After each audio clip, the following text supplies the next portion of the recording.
Hello పిల్లలు, good morning. నేను మీ లలిత టీచర్ని. మీకు 5వ క్లాసు తెలుగు పాఠాలు చెప్పడానికి ఆన్లైన్లోకి వచ్చానన్నమాట. అందరూ హ్యాపీగా ఉన్నారా? నేను చెప్పిన పాఠాలు ప్రాక్టీస్ చేస్తున్నారనుకుంటాను నేను. సో ఈ 5వ పాఠమైన ఒత్తుల పదాలు చదవడం అనేటువంటి పాఠంలో మనము ఉన్నాం, అవునా? సో ఒత్తులు ఎన్ని రకాలు అనేవి నేను క్రితం పాఠంలో మీకు వివరించాను. సో ఇప్పుడు మనం పాఠంలోకి వద్దాం. కింద బొమ్మలను చూడండి, పదాలు చదవండి, ఒత్తు అక్షరాన్ని గుర్తించండి, ఒత్తు గుర్తును గదిలో రాయండి. మనం ఏం చేయాలి? బొమ్మలను చూడాలి, తర్వాత నెక్స్ట్ కాలంలో ఉన్నటువంటి పదాలు చదవాలి. మూడోది ఒత్తు అక్షరాన్ని గుర్తించాలి. గుర్తించడం అంటే ఐడెంటిఫై చెయ్యాలి. 4 ఒత్తు గుర్తుని పక్కనటువంటి గడిలో రాయాలి. సో మొదటిది బొమ్మ ఏంటమ్మా? కుక్క. దీన్ని ఎలా రాయాలి? కొమ్మిస్తే కు, కాకు, కావత్తిస్తే క, కుక్క. ఏ అక్షరానికి ఒత్తుంది? కాకి. కాకి కా ఒత్తు ఇచ్చారు. ఎలా చదవాలి? ఎలా చదవాలి? క, అలా చదవాలి. ఇది ఏం ఒత్తు? కావొత్తు. పక్కన గడిలో కావొత్తుని రాసుకోవాలి. నెక్స్ట్ ఏం ఉంది? ముగ్గు. బొమ్మ ఉందమ్మా, ముగ్గు. అమ్మగారు వేస్తారు కదా తెల్లవారంగానే ఇంటి ముందర. మీరందరూ చూసే ఉంటారు ముగ్గుని. ఇది ఎలా రాయాలి? మా కొమ్మిస్తే ము, గా కొమ్మిస్తే గు, కింద గావొత్తు. ముగ్గు. ఏ అక్షరానికి ఒత్తుంది? గా కొమ్మిస్తే గు, కింద గావొత్తు. ఇది ఏం ఒత్తు? గావొత్తు. ఈ యొక్క గుర్తుని తీసుకొచ్చి, ఈ గా గుర్తుని తీసుకొచ్చి ఒత్తు గుర్తుని తెచ్చి గడిలో రాసుకోవాలి. అండ్ నెక్స్ట్ ఆకు పచ్చ. ఏం కలర్ అమ్మా? ఆకు పచ్చ. ఎలా రాయాలి? ఆకు దీర్ఘం ఇస్తే ఆ, కొమ్మిస్తే కు, ప, చారాసి చా కింద చావత్తు. ఆకు పచ్చ. రెండో కాలంలో చాకి చావత్తు ఇచ్చాం. చ అని చదవాలి. ఈ ఏ అక్షరానికి ఒత్తు? చ అక్షరానికి ఒత్తు. అలాగనే పక్కన గడిలో చ ఒత్తుని రాసుకున్నాం. అలాగనే నెక్స్ట్ పూల సజ్జ. పూలు పెట్టుకునేటువంటి మెటీరియల్ పూల సజ్జ వస్తువు. పూలు పెట్టుకునేటువంటి గిన్నె లాంటిది అనమాట. మీరు అమ్మగారు పూజ చేసుకునేటప్పుడు ఈ పూల సజ్జలో పూలు తెచ్చుకొని పూజ చేసుకుంటూ ఉండడం మీరు గమనించే ఉంటారు కదమ్మా. ఇదేంటి? పూల సజ్జ. పా కొమ్మిస్తే పూ, పువ్వు దీర్ఘమిస్తే పూ, లా, సా, జా కింద జావత్తు. నెక్స్ట్ కాలంలో జాకి జావత్తు ఇచ్చాం. నెక్స్ట్ ఈ గుర్తు దేనికి సంబంధించింది? ఈ ఒత్తు జాకు సంబంధించింది. సో జాని ఒత్తుని ఎలా రాయాలో గడిలో రాసేసాం. నెక్స్ట్ పుట్ట. పాము పుట్ట. ఇక్కడ ఉంది పుట్ట అని ఇచ్చారు. పుట్ట ఎలా రాయాలి? కొమ్మిస్తే పు, టా కింద టా వత్తు. పుట్ట. టాకి టా వత్తు ఇచ్చాము. నెక్స్ట్ కాలంలో ఇది ఏ అక్షరానికి సంబంధించిన ఒత్తు? టాకి. ఆ ఒత్తు తీసుకొచ్చి గడిలో రాసేయాలి. మరి చూడండి నెక్స్ట్ లడ్డు. చాలామందికి ఇష్టమే. మీకు కూడా ఇష్టమైన లడ్డు అంటే ఆ లడ్డు అనేటువంటి బొమ్మను చూపిస్తున్నాడు. ఆ లడ్డుని ఎలా రాయాలి? లా డక్కుమిస్తే డు, కింద డావద్దు, లడ్డు అలా చదవాలి. డా కింద డా కొమ్మిస్తే డు, కింద డావద్దు. డా కొమ్మిస్తే డు, కింద డావద్దు, డు అని చదవాలి. ఇది ఏ అక్షరానికి సంబంధించిన ఒత్తమ్మ? డా అనే అక్షరానికి సంబంధించినటువంటి ఒత్తు. ఈ డా అనే ఒత్తు గుర్తుని ఈ గడిలో రాసుకోవాలి. నెక్స్ట్ ఏమిటి? నత్త. మీరు బొమ్మ గుర్తుపెట్టారు నత్త అని. నత్త ఎలా రాయాలో మీరు పక్కన కాలంలో చూసుకోవాలమ్మా. నా తా కింద త, నత్త. ఒత్తు ఉన్నప్పుడు గట్టిగా ఒత్తి పెట్టి చదవాలన్నమాట. నత అట్లా చదవకూడదు. నత్త, నా తా కింద తా ఒత్తు, నత్త. మరి రెండో కాలంలో తా కింద తా ఒత్తు అని మనకి రాసి చూపిస్తున్నారు. ఇది ఏ అక్షరానికి గుర్తు? ఈ ఒత్తు తా అక్షరానికి ఇది తా ఒత్తు అనమాట. సో మీరు నెక్స్ట్ గడిలో తా కింద తా ఒత్తు ఎలా ఇవ్వాలో ఆ ఒత్తు గుర్తుని తీసుకొచ్చి ఈ పక్క గడిలో రాసేసుకోవడమే. మరి నెక్స్ట్ ఏమిటి? గద్ద. చూసారుగా బొమ్మ? గద్ద గుర్తించారు. బొమ్మని మీరు గుర్తించిన తర్వాత ఎలా రాయాలి? దా కింద దా ఒత్తు, గద్ద. ఏ అక్షరం కింద ఒత్తుంది? దాకి దా ఒత్తుంది. ఈ దా అక్షరానికి సంబంధించిన ఒత్తుని తీసుకొచ్చి పక్కన గడిలో మీరు రాసేయాలన్నమాట. నెక్స్ట్ చూడండి అమ్మ, దున్నపోతు. ఇక్కడ ఏమి బొమ్మ ఉందమ్మా? దున్నపోతు. ద కొమ్మిస్తే దు, నాకు ఒత్తిస్తే నా, పకొత్వమిస్తే పో, తక్కొమ్మిస్తే తు. దున్నపోతు. మరి ఏ అక్షరానికి ఒత్తుంది? నాకి నా ఒత్తుంది. మూడో కాలంకి వస్తే ఇది నా అనే అక్షరానికి సంబంధించినటువంటి ఒత్తు. ఆ నా ఒత్తుని తీసుకొచ్చి రైట్ సైడ్ గడిలో మీరు రాసేసేయాలి. అదనమాట మీరు చేయాల్సిన పని. నెక్స్ట్ ఏమిటి? చెప్పులు. మీకు తెలుసు కదా, చెప్పులు వేసుకొని మనం బయటికి వెళ్తాము సామాన్యంగా.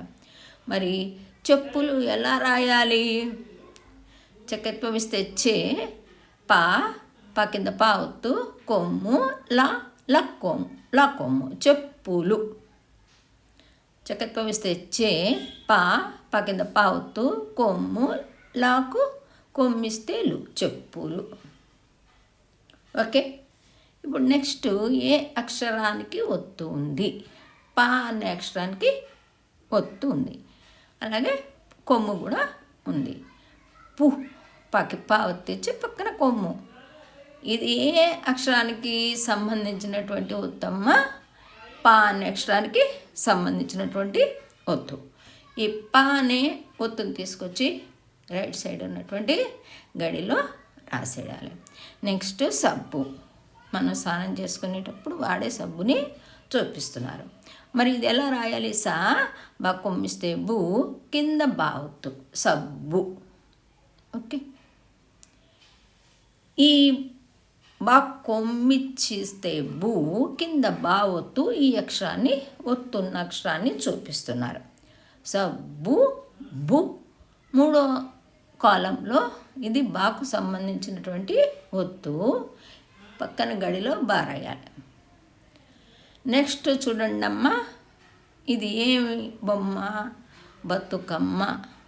మనం బతుకమ్మ అమ్మవారిని చేసి పూజలు చేసుకుంటూ ఉంటాము. మరి అది ఎలా రాయాలి? బా తక్కొమ్మిస్తే తు, కా మా కింద మా ఒత్తు, బతుకమ్మ. సెకండ్ కాలంలో మాకు మా ఒత్తు ఇచ్చాం. మూడో కాలంలో ఇది ఏ అక్షరానికి సంబంధించినటువంటి ఒత్తు? మాకు సంబంధించినటువంటి ఒత్తు. రైట్ సైడు మా ఒత్తుని రాసుకోవాలి. ఇంకా నెక్స్ట్ ఏముందమ్మా, రొయ్య. ఈ చేపల్లో ఒక రకం. ఈ రొయ్యని ఎలా రాయాలి? తొమిస్తే రో, యా కింద యావత్తు అని రాయాలి.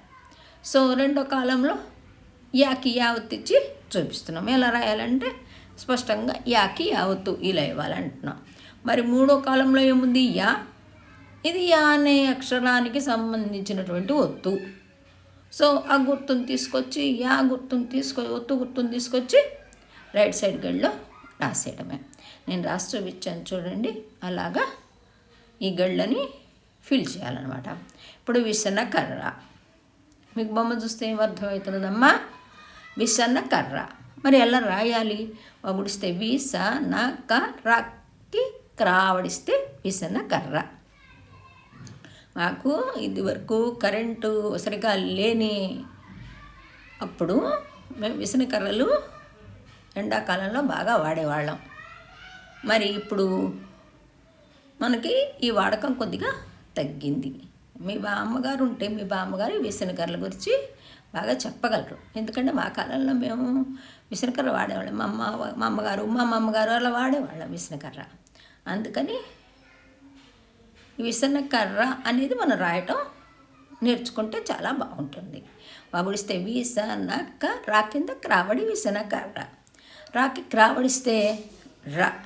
దేనికి సంబంధించిన ఒత్తమ్మా ఇది? రా అక్షరానికి సంబంధించిన ఒత్తు. క్రావడి గడిలో రాసేసుకోవాలి రైట్ సైడ్. ఇంకా ముల్లంగి. ఇది మనము సాంబార్లో వాటిల్లో వేసుకుంటూ ఉంటాము.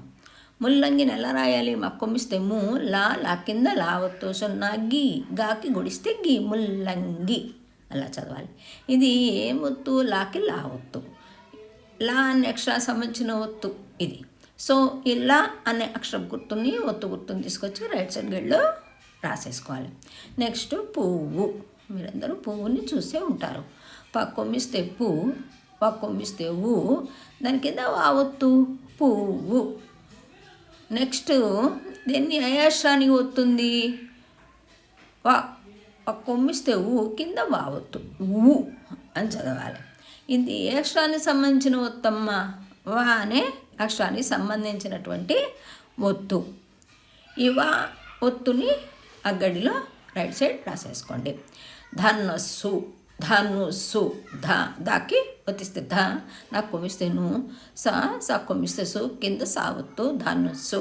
కింద ధనుస్సు అంటే బాణం అని కూడా మనం అంటూ ఉంటాం. ధనుస్సు. సా కొమ్మిస్తే సు, కింద సా ఒత్తు సు అని చదవాలి. ఇది సాకు సంబంధించినటువంటి ఒత్తు. పక్కన గడిలో సా ఒత్తుని రాసేసుకోవాలి. ఇంకా నెక్స్ట్ ఏముందమ్మా? పెళ్ళి. పక్కన ఇస్తే పే, లా గుడిస్తే ఎళ్ళి, కింద లా ఒత్తు పెళ్ళి. లా గుడిస్తే ఎళ్ళి, కింద లా ఒత్తు ఇళ్ళి. ఇది లా అనే అక్షరానికి సంబంధించినటువంటి ఒత్తు. పెళ్ళి అని చదవాలి. పెళ్ళి అని చదవకూడదు. పెళ్ళి. లా వస్తే లా అనేటువంటి శబ్దమే మన నాలుకలోంచి రావాలి. కానీ పెళ్ళి లా అలాగా పలకకూడదమ్మా. సరేనమ్మా. అలాగే కళ్ళు అని చదవాలి. కళ్ళు అని చదవకూడదు. కళ్ళు లా కొమ్మిస్తే కింద లా ఒత్తు కదా కళ్ళు. అది కూడా నేను మీకు రాబోయే పాఠాల్లో రాసి చూపిస్తాను. అలాగనే లా అనే అక్షరం వచ్చినప్పుడు లా అని స్పష్టంగా ఆ శబ్దం వచ్చేటట్టుగానే మీరు చదవాలి. సరేనా? ఓకే, మీకు ఇది అర్థమైందని నేను అనుకుంటాను. Next Roman number 2. కింద పదాలను చదవండి. గులాబీ రంగులోని ద్విత్వక్షరాలను స్పష్టంగా పలకండి. కింద పదాలు మనం చదవాలి. చదివిన తర్వాత గులాబీ రంగులో ఉన్నటువంటి ద్విత్వాక్షరాలను అంటే అదే ఒత్తు వచ్చిన అక్షరాలని ద్విత్వాక్షరాలు అని మనము అనుకున్నాము.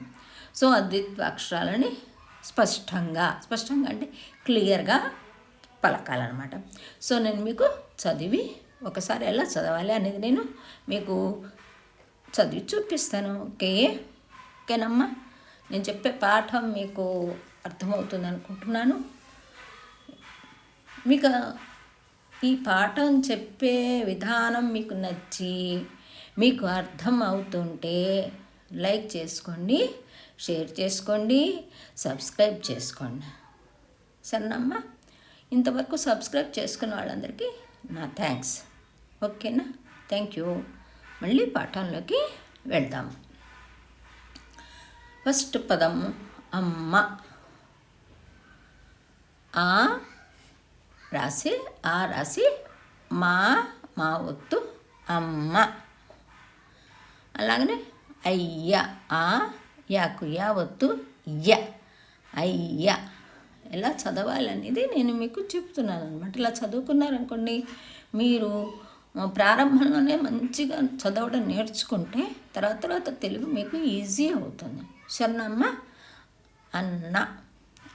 నాకు నా ఒత్తిస్తే నా అన్న. అక్క. కాకు కా ఒత్తిస్తే క అక్క. అత్త. తకు తా ఒత్తిస్తే త అత్త. తమ్ముడు. మా కొమ్మిస్తే ము, నా కింద మా ఒత్తిస్తే ము, దా కొమ్మిస్తే డు తమ్ముడు.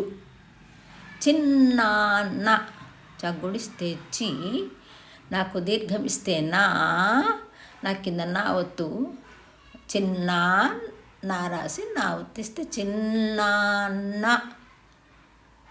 చిన్నమ్మ. చగుడిస్తే చి, నాకు నా ఒత్తిస్తే న, మాకు మా ఒత్తిస్తే మ చిన్నమ్మ. పెద్దమ్మ. నెక్స్ట్ మాట పక్కత్వం ఇస్తే పే, దా కింద దా ఒత్తిస్తే దా, మాకు మా ఒత్తిస్తే మా పెద్దమ్మ. నెక్స్ట్ పెద్ద నాన్న. పక్కత్వం ఇస్తే పే, దా రాసి దా కింద దా ఒత్తిస్తే దా, నాకు దీర్ఘమిస్తే నాకు నా ఒత్తిస్తే నా పెద్ద నాన్న. నెక్స్ట్ ఏమిటి? మామయ్య.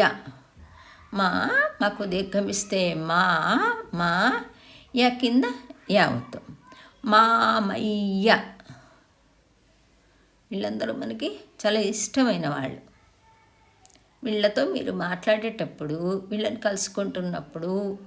కలుసుకున్నప్పుడు అదే పదాన్ని మీరు రాసి చూపించారనుకోండి, వాళ్ళు ఎంతో సంతోషిస్తారు. అలాగనే రాయటం వల్ల మీకు ప్రాక్టీస్ కూడా అవుతుంది. సరేనమ్మా. అండ్ నెక్స్ట్ పొయ్యి. పక్కత్వం ఇస్తే పో, ఈ కింద యావత్తు. ఈ అనే అక్షరం కూడా యాకు సంబంధించినటువంటి ఒత్తి అక్షరమే. సో పో యాగుడిస్తే ఈ యావత్తు పొయ్యి. నెక్స్ట్ నెయ్యి. నాకెత్వం ఇస్తే నీ, ఈ కింద యావత్తు నెయ్యి. జీలకర్ర. జగుడిస్తే జీ, జికు దీర్ఘమిస్తే జీ, లా క రా కింద క్రావడిస్తే ర జీలకర్ర. అట్లా అనమాట. నెక్స్ట్ ఉప్పు. పా రాసి పా ఒత్తు ఇచ్చి పక్కన కొమ్మియాలన్నమాట. ఉప్పు. నెక్స్ట్ నువ్వులు. నాకు కొమ్మిస్తే వా కొమ్మిస్తే ఊ, కింద వా ఒత్తు, లా కొమ్మిస్తే లు నువ్వులు. నిప్పు. నా గుడిస్తే నీ, కింద పా ఒత్తు కొమ్ము నిప్పు. నెక్స్ట్ వర్డ్ ఏముందమ్మా? కొబ్బరి. కొత్వం ఇస్తే కో, కింద బా ఒత్తిస్తే బా, రా గుడిస్తే రి కొబ్బరి. ఓకే. అండ్ నెక్స్ట్ కాలంకి వెళ్దాము. చక్కెర.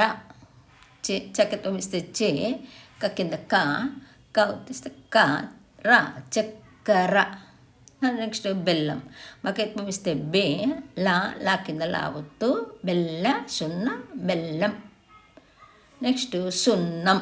సక్కుం ఇస్తే సు, నా కింద నా ఒత్తు సున్నా పక్కన సున్నం, మళ్ళీ సున్నా రాయాలి.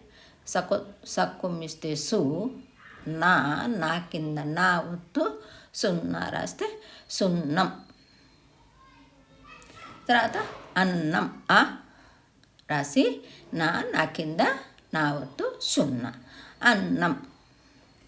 బియ్యం, బగుడిస్తే బి, యా, యాకు యా ఒత్తిస్తే య, సున్నా, బియ్యం. సున్నం, అన్నం, బియ్యం. నెక్స్ట్ నీళ్ళు, నా గుడిస్తే నీ, గుడి దీర్ఘమిస్తే నీ, లా, లా కొమ్మిస్తే లు, కింద లా వద్దు, నీళ్ళు. ఇలా చదవాలి, నీళ్ళు అన్నాను. తర్వాత నెక్స్ట్ ఏముందమ్మా, శుద్ధ ముక్క, స కొమ్మిస్తే సు, దా కింద దా వత్తు శుద్ధ, మా కొమ్మిస్తే ము, కకు కావత్తు ఇవ్వాలి, శుద్ధ ముక్క. ఓకే. నెక్స్ట్ ఏమిటమ్మా, బొమ్మలు, బకుత్వం ఇస్తే బో, మా, మా కింద మా వత్తు, లా, లా కొమ్మిస్తే లు, బొమ్మలు. మీ దగ్గర ఉంటాయి కదా బొమ్మలు ఆడుకోవడానికి, మీ అన్నదమ్ములకి అక్క చెల్లెళ్ళకి దగ్గర బొమ్మలు ఉంటాయి మీకు సంబంధించినటువంటివి. అదే రాశాడు ఇక్కడ, బకుత్వం ఇస్తే బో, మా, మాకు మా ఒత్తిస్తే మా, లా కొమ్మిస్తే లు, బొమ్మలు. నెక్స్ట్ ఏంటి, పెన్ను, పకేత్వం ఇస్తే పే, నాకు కొమ్మిస్తే ను, కింద నా వత్తు, పెన్ను. నెక్స్ట్ కాలంకి వచ్చేసాము. అల్లరి, లా కింద లా వత్తు, అల్ల రాగుడిస్తే అల్లరి. పిల్లలు అల్లరి చేస్తూ ఉంటేనే ముద్దొస్తారు కదా, అందుకని అల్లరి అనే పదం మనం రాయటం కూడా నేర్చుకుంటే చాలా బాగుంటుంది. సో తర్వాత పిల్లలు, పగుడిస్తే పి, లా, లా కింద లా ఒత్తు, లా కొమ్మిస్తే లు, పిల్లలు. తక్కెడ, తా, కకేత్వం ఇస్తే కే, కింద కావత్తు డ, తక్కెడ. నెక్స్ట్ వన్, బొగ్గు, బకుత్వం ఇస్తే బో, గా కొమ్మిస్తే గు, కింద గావత్తు, బొగ్గు. పిచ్చుక, పగుడిస్తే పి, చ, చ కొమ్మిస్తే చు, కింద చావత్తు, పిచ్చుక, పిచ్చుక. తర్వాత గజ్జెలు, గా, జకెత్వం ఇస్తే జే, కింద జావత్తు, గజ్జె, లా కొమ్మిస్తే లు, గజ్జెలు. నెక్స్ట్ గడ్డపార, గా, డా కింద డా, గడ్డ, పా, పాకు దీర్ఘం పార, గడ్డపార. కత్తెర, కా, తకెత్వం ఇస్తే తే, కింద తావత్తు, కత్తెర, కత్తెర. మగుడిస్తే మీ, దకెత్వం ఇస్తే దే, కింద దావత్తు, మిద్దె. ఓకే. అండ్ నెక్స్ట్ కాలంలోకి వచ్చేసాము. వెన్నెల, పకెత్వం ఇస్తే వే, నకెత్వం ఇస్తే నే, కింద నావత్తు, వెన్నెల, వెన్నెల. కొప్పెర, కకుత్వం ఇస్తే కో, పకెత్వం ఇస్తే పే, కింద పావత్తు రా, కొప్పెర. నెక్స్ట్ వన్, గబ్బిలం, గా, బాగుడిస్తే బి, కింద బావత్తు, గబ్బిలా, సున్న, గబ్బిలం. గుమ్మి, గకు కొమ్మిస్తే గు, మాకు గుడిస్తే మీ, కింద మావత్తు, గుమ్మి. నెక్స్ట్ వన్, మర్రి, మా, రా గుడిస్తే రి, కింద క్రావడి, మర్రి. మల్లె, మా, లకెత్వం ఇస్తే లే, కింద లావత్తు, మల్లె. లస్సీ, లా, సాగుడిస్తే సి, గుడి దీర్ఘమిస్తే సి, కింద సావత్తు, లస్సీ. కళ్ళెం, కాళ్ళకెత్వం ఇస్తే లే, కింద లావత్తు, కళ్ళే, సున్నా, కళ్ళెం. తర్వాత గుర్రం, గకు కొమ్మిస్తే గు, రా, బండి రా అంటారు అనమాట, దాన్ని రా అంటారు, దీన్ని బండి రా అని అంటారు అనమాట. రా కింద రా వర్తిస్తే గుర్ర, పక్కన సున్నా, గుర్రం. గడ్డపార అనేటప్పుడు ఒక రా రాసాము, అది మామూలు రా. మరి గుర్రం దగ్గర ఒక రా రాసాము, దాన్ని బండిరా అంటారనమాట. సో దీంతో మీకు ఈ యొక్క పదాలు ఎలా చదవాలనేది చెప్పేశాము. రోమన్ నెంబర్ 2 కూడా అయిపోయింది. రోమన్ నెంబర్ 3 కింద పేరాను చదవండి. ఒత్తు అక్షరము కింద గీత గీయండి. ఆ పదాలను రాయండి. మనం 3 పనులు చేయాలి. ఏం చేయాలి? కింద రోమన్ నెంబర్ 3లో ఉన్నటువంటి పాఠం ఏం చేయాలి? మనము పాఠాన్ని కింద పేరాను చదవండి. కింద ఒక పేరా ఇచ్చారు, అది మనం చదవాలి ఫస్ట్. తర్వాత ఒత్తు అక్షరం కింద గీత గీయండి. ఏదైతే ద్విత్వాక్షరం ఉందో దాని కింద గీత గీయాలి. ఆ పదాలను ఆ కింద ఇచ్చినటువంటి ఖాళీలలో రాయాలి. ఓకే. సో ఇప్పుడు నేను చదువుతాను, ఫస్ట్ చూడండి. రామయ్య పొలానికి వెళ్ళాడు. నాగలికి ఎద్దులను కట్టాడు. దుక్కి దున్నాడు. సాళ్లల్లో విత్తనాలు వేశాడు. వానలు పడ్డాయి. విత్తనాలు మొలకెత్తాయి. కొంతకాలానికి పంట చేతికి వచ్చింది. పంటను సంతలో అమ్మాడు. డబ్బులు బాగా వచ్చాయి. రామయ్య ఎంతో సంతోషపడ్డాడు. చూసానంటే చదివాను. అలాగే మీరు ఒత్తి పెట్టి చదవాలి, ద్విత్వాక్షరము ఉన్న చోట. అలాగనే అర్థము ముందర చేసుకోవాలి. రామయ్య అనే రైతు పొలానికి వెళ్ళాడు. ఎద్దుల్ని ఏం చేశాడు? నాగలికి కట్టాడు అనమాట. దుక్కి దున్నడం అంటే అక్కడ ఉన్నటువంటి మట్టి అది ఉంటుంది కదా, దాన్ని ఎద్దుల చేత తొక్కిస్తేనే అది సాఫ్ట్గా అవుతుంది. పంట పండడానికి ఆ మట్టి రెడీ అవుతుందన్నమాట. అందుకని దున్నిస్తారు ఎద్దుల చేత. అది దుక్కి దున్నాడు. సాళ్లల్లో విత్తనాలు వేశాడు. సాళ్ళు అంటే మీరు ఎప్పుడైనా రైళ్లల్లో కానీ బస్సుల్లో కానీ వెళ్తుంటే పక్కన పొలాలు కనిపిస్తే వరుసలుగా తీర్చిదిద్దినట్టు ఉంటాయి కదా. అక్కడ ఏం చేస్తారంటే వాళ్ళు మట్టిని పోసి ఏ విత్తనాలు ఎక్కడెక్కడ వేయాలో ఆ పాదులు తీసుకొని పెడతారనమాట. అటువంటి వరసల్ని సాళ్ళు అంటారు. ఆ సాళ్లల్లో విత్తనాలు వేశాడు. విత్తనాలు వేస్తేనే కదా మనకి మొక్కలు వచ్చేది. అందుకని ఫస్ట్ విత్తనాలు వేశాడు. వానలు పడ్డాయి. వానలు ఏం చేశాయి? పడ్డాయి అన్నమాట. ఈ వానలు పడ్డాయి డాక్ కింద కూడా మీరు అండర్లైన్ చేసుకోవాలన్నమాట. పడ్డాయి. విత్తనాలు మొలకెత్తాయి. విత్తనాలు ఏం చేశాయి? మొలకెత్తాయి. కొంతకాలానికి పంట చేతికి వచ్చింది. సరే, విత్తనాలు మొలకెత్తే పంట వచ్చేస్తుంది కదా. ఆ పంటను సంతలో అమ్మేశాడు. తీసుకెళ్ళి సంతలో ఆ పంటను అమ్మితే మనకి అతనికి ఏం వచ్చాయి? డబ్బులు వచ్చాయి. ఎలా వచ్చాయి? బాగా వచ్చాయి. డబ్బులు బాగా వచ్చాయి. రామయ్య ఎంతో సంతోషపడ్డాడు. మరి డబ్బులు బాగా వస్తే మనం ఎలా సంతోషపడతామో రామయ్య కూడా చక్కగా సంతోషపడ్డాడనమాట. ఇదనమాట కదా. మీరు ఈ పేరాన్ని ఫస్ట్ చదవడం అనేది నేర్చుకోవాలన్నమాట. నేర్చుకున్న తర్వాత మనం ఇప్పుడు ఏం చెయ్యాలి చెప్పండి? కింద ఆ ఖాళీలని రాసుకోవాలి. ఫస్ట్ రామయ్య కింద యా ఉంది కాబట్టి రామయ్య అనేది రాసుకోవాలి. నెక్స్ట్ వాక్యత్వం ఇస్తే వెళ్ళాడు రాసుకోవాలి. ఎద్దులను కట్టాడు. దుక్కి దున్నాడు రాసాను చూడండి. అలాగా మీరు రాసుకోండి. సాళ్లల్లో మళ్ళీ పడ్డాయి. మళ్ళీ విత్తనాలు. నెక్స్ట్ మొలకెత్తాయి నేను రాసాను చూడండి. మీరు అలాగనే చూసి ఆ పేరాన్ని మీరు రాసుకొని ప్రాక్టీస్ చెయ్యాలి.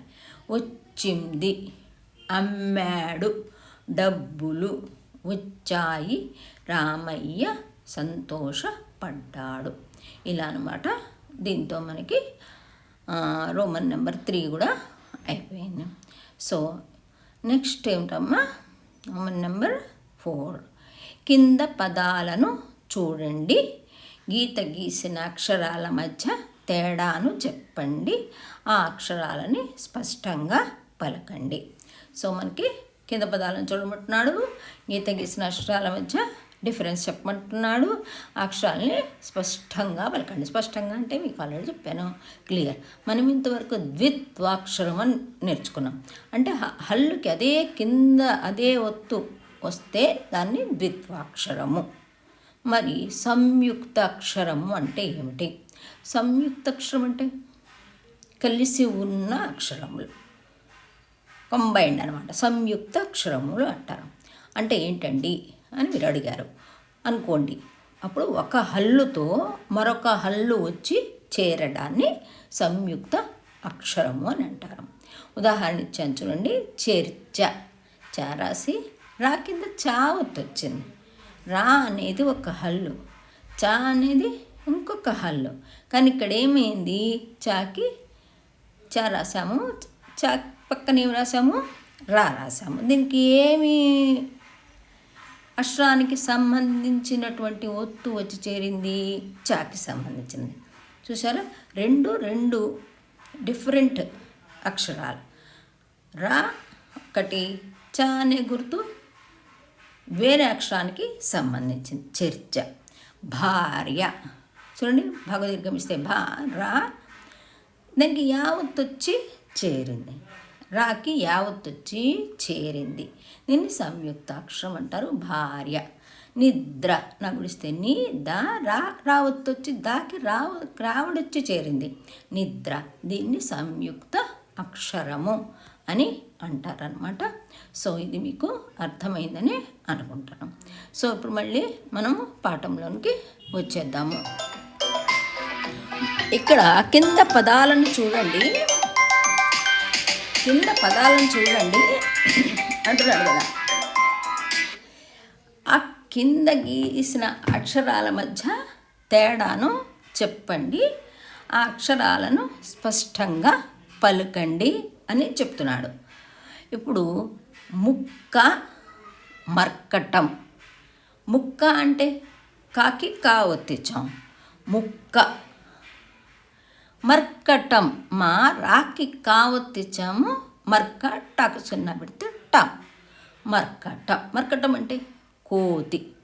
అయితే ముక్కలో కాకి కా ఒత్తిచ్చింది కాబట్టి ఇది ద్విత్వం. మర్కటంలో రాకి కావత్తు వచ్చింది కాబట్టి అది సంయుక్తం. కాకి కావత్తు వస్తే ద్విత్వమైంది, రాకి కావత్తు వస్తే రక్క అయింది. అంటే ఇది సంయుక్త అక్షరము. అంటే ఒక హల్లుకి వేరొక హల్లు యొక్క ఉత్తు వచ్చి చేరితే దాన్ని సంయుక్తమని అంటారు. మరి మీకు ఈ పాఠము అర్థమైందని నేను అనుకుంటాను. ఇందులో మీకు ఏమైనా అర్థం కాని విషయం ఉంటే మీరు కామెంట్ సెక్షన్లో చెప్తే నేను మీకు రివిజన్ చేయగలను. మరి ఈ పాఠం మీరు ప్రాక్టీస్ చేస్తే మనం నెక్స్ట్ పేజ్కి అప్రోచ్ అవ్వగలము. So thank you very much for listening my lesson and be happy. బాగా చదువుకొని మళ్ళీ నెక్స్ట్ పాఠానికి రెడీ అవ్వగలరని నేను ఆశిస్తున్నాను. Until then, bye bye.